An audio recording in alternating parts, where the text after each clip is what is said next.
Graça e paz, meus queridos. Nós estamos começando mais uma das nossas meditações, como nós temos proposto nestes últimos dias, dias em que estamos privados das nossas reuniões comunitárias. No entanto, não estamos de modo algum privados dos nossos cultos familiares e da oportunidade de podermos meditar na palavra de Deus. Portanto, eu quero convidá-lo para, mais uma vez, lermos juntos a palavra de Deus e meditarmos em uma de suas porções, olhando hoje para aquilo que está registrado na carta de Paulo aos Romanos, no capítulo 8, do verso 18 ao verso 25. Romanos, capítulo 8, do verso 18 ao verso 25, o texto que nos diz assim: Porque para mim tenho por certo que os sofrimentos do tempo presente não podem ser comparados com a glória a ser revelada em nós. A ardente expectativa da criação aguarda a revelação dos filhos de Deus, pois a criação está sujeita à vaidade não voluntariamente, mas por causa daquele que a sujeitou, na esperança de que a própria criação será redimida do cativeiro da corrupção para a liberdade da glória dos filhos de Deus. Porque sabemos que toda a criação a um só tempo geme e suporta angústias até agora. E não somente ela, mas também nós que temos as primícias do Espírito, igualmente gememos em nosso íntimo, aguardando a adoção de filhos, a redenção do nosso corpo. Porque na esperança fomos salvos. Ora, esperança que se vê não é esperança, pois o que alguém vê, como o espera? Mas se esperamos o que não vemos, com paciência o aguardamos. Vamos orar?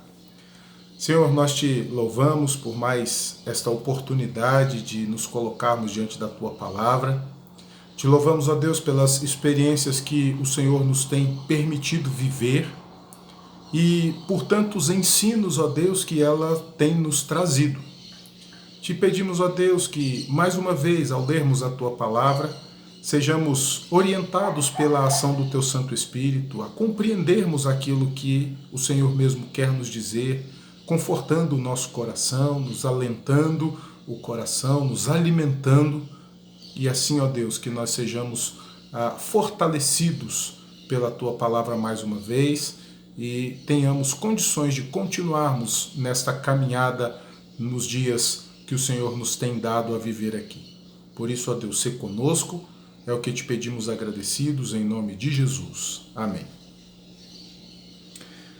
Muito bem, o que nós vemos nesta carta, ou especificamente neste ponto da carta que Paulo escreve à igreja de Roma, uma igreja que vivia uma situação de dificuldade, uma igreja que vivia num tempo de perseguição, de lutas, é algo que nos deve fazer refletir a respeito da realidade dos nossos dias. Paulo, nestes versículos que lemos, especialmente aqui do 18 ao 25, neste capítulo 8 da carta, está tratando a respeito de uma realidade que nos parece ser um pouco ambígua, que é o sofrimento e a esperança, o sofrimento e a alegria da esperança. Veja que Paulo nos diz no verso 18 que os sofrimentos do tempo que nós vivemos aqui não podem ser comparados à glória a ser revelada em nós. Nós precisamos olhar para este texto e perceber que, de fato, humanamente, é muito difícil de nós caminharmos ou trazermos essas coisas caminhando juntas. Sofrimento e alegria. Sofrimento e esperança. Porque, em geral, sofrimento é algo que nos tira a alegria. Sofrimento é algo que, muitas vezes, na nossa realidade cotidiana, pressupõe o desespero. Porque quando nós sofremos, nós só conseguimos pensar no tempo do sofrimento, na realidade do sofrimento, mas temos uma dificuldade muito grande de olhar além do sofrimento e do tempo de sofrimento que nós temos vivido. Essa é uma realidade comum na nossa existência, essa é uma realidade comum na vida que nós experimentamos aqui. Mas Paulo está trazendo duas realidades que parecem se opor: sofrimento e esperança, sofrimento e alegria. No entanto, nós sabemos que a nossa esperança, ela repousa exatamente no fato de que o nosso sofrimento, as nossas lutas aqui, elas têm os seus dias já determinados e elas vão passar. No entanto, a alegria de estarmos na presença de Cristo, ela é eterna, ela não tem fim. E é exatamente por isso que Paulo diz: os sofrimentos do tempo presente não podem ser comparados com a glória a ser revelada em nós. Eu me lembro que, por ocasião de um dos meus aniversários, uma amiga me mandou um cartão com os seguintes dizeres: tendo em vista a eternidade, até que você não está tão velho assim. E quando nós pensamos nisso, é possível aplicar isso a esta realidade que Paulo está tratando aqui. Ora, se a eternidade é algo que não tem fim, o que são os nossos 100, 120 anos de vida perto da eternidade sem fim? Se a alegria da presença de Cristo na eternidade é algo que não tem fim, o que são os nossos breves dias de sofrimento nesta vida aqui? E Paulo quer nos animar, assim como ele está animando aos crentes da igreja de Roma, mostrando para eles que, de fato, a alegria de podermos desfrutar da expectativa da eternidade com Cristo, ela é muito superior, ou deve ser muito superior, à tristeza que os sofrimentos nos causam aqui. É fato que os sofrimentos nos causam tristeza. É fato que os sofrimentos nos trazem lágrimas. É fato que os sofrimentos nos trazem dor. Mas a expectativa que nós temos de uma eternidade na presença de Cristo, sem mais a realidade do pecado diante de nós, é algo que deve nos dar esperança em meio ao sofrimento. Nós nos alegramos por saber que os nossos sofrimentos são finitos. Nós nos alegramos por olhar para a nossa vida e vermos quantas realidades difíceis pelas quais nós já passamos, quantas lutas extremamente difíceis que nós já travamos e, no entanto, elas já ficaram para trás. Mas a nossa esperança na eternidade permanece. Uma eternidade com Cristo, sem pecado, sem os reflexos do pecado. E esses reflexos, eles são apresentados não apenas na nossa realidade, mas também em toda a criação. Porque Paulo vai dizer no verso 20 que a criação está sujeita à vaidade, não voluntariamente, mas por causa daquele que a sujeitou, na esperança de que a própria criação será redimida do cativeiro da corrupção. Porque sabemos que toda a criação a um só tempo geme e suporta angústias até agora. O pecado não nos afetou apenas pessoalmente, mas o pecado afetou a toda a criação. Toda a criação sofre as consequências do pecado. Toda a criação geme por causa do pecado.